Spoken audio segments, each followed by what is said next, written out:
Hey everyone, in this video we will go over 8 Jedi Masters and a few Jedi who were extremely powerful that turned to the dark side. For the next 8, cast your vote down below and let me know who you'd like to see in part 2.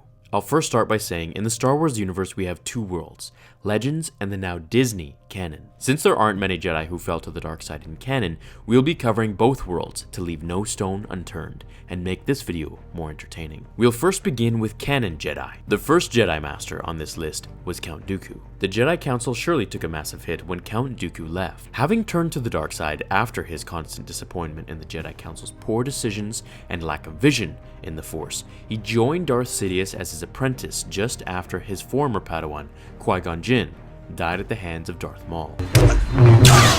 He had enough of the Jedi's loyalty to the Republic and the people, sending Jedi on suicide missions in the name of protecting the galaxy. He felt the Jedi had lost their way, and were too corrupted with the politics instead of upholding the true laws of the Jedi. Taking on the name Darth Tyrannus, Dooku helped form the Separatist Alliance and engineer the Clone Wars. He was also involved in the creation of the clone troopers of the Grand Army of the Republic, having supplied the Kaminoans with the chip-containing clone protocol 66. It makes me wonder, if Qui-Gon Jinn was alive during the same time, if he would have turned with his master, given how he felt about the Council. Qui-Gon always spoke very highly of you.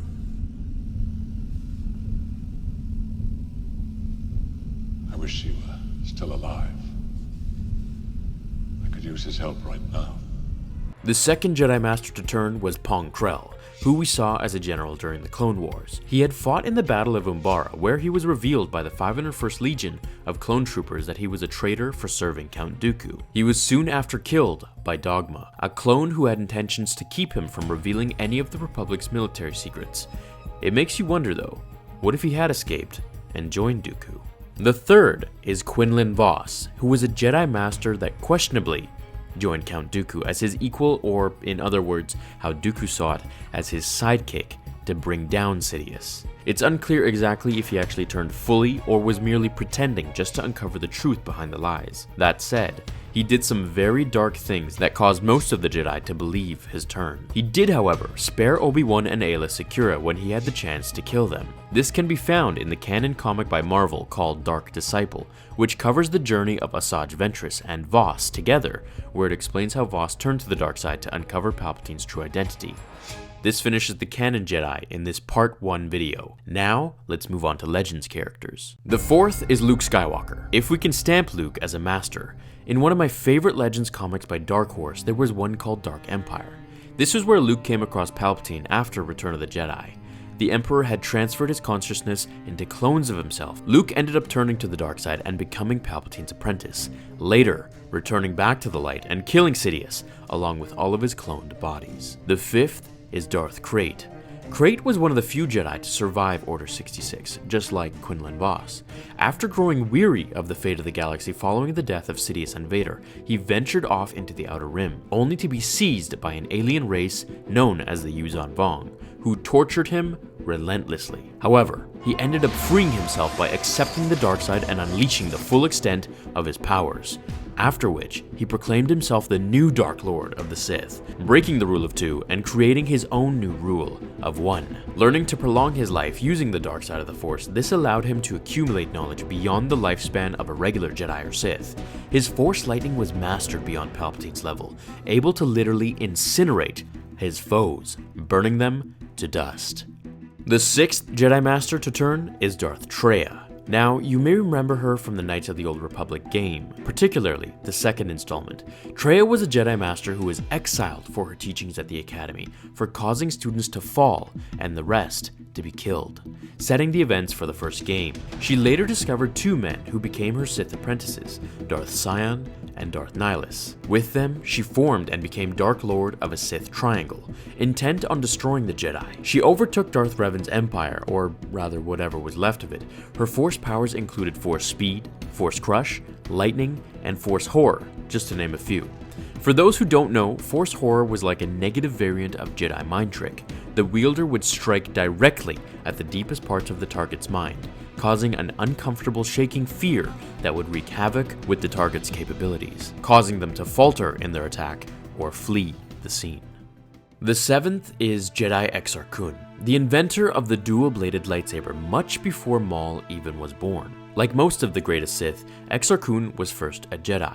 While not a master, he was however more powerful in the Force than many appointed masters on the Council at that time. Attracted to the ways of the dark side since he was a young boy, he soon left the Order after killing one of the masters.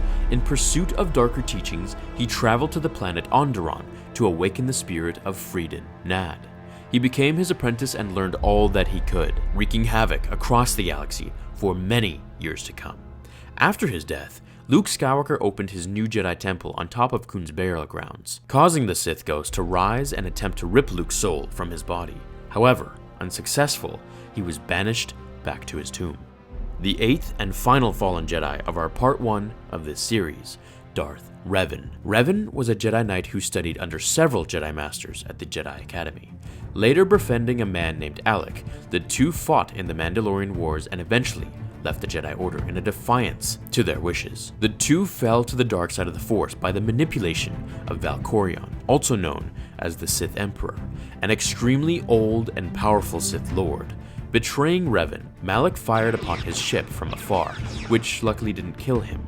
However, it did cause Revan to lose his memory. Later waking up around Jedi, Revan had no clue who he was, and was given the title of Jedi Knight once again. That is, until he returned to the dark side of the Force for a final time to defeat Valkorion before his death. Small fact, Darth Bane actually got his rule of 2 criteria from Revan's holocron on the planet Lehon, furthering the rule and instituting it for all Sith to come.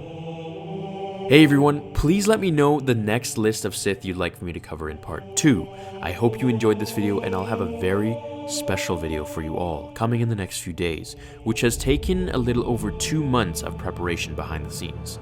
The trailer for the Darth Vader vs. the Hulk video will drop, and with it will be a free Force FX lightsaber giveaway. All will be announced on the Facebook page, so be sure to tune in.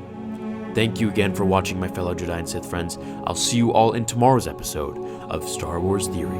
Until then, remember, The Force will be with you. Always.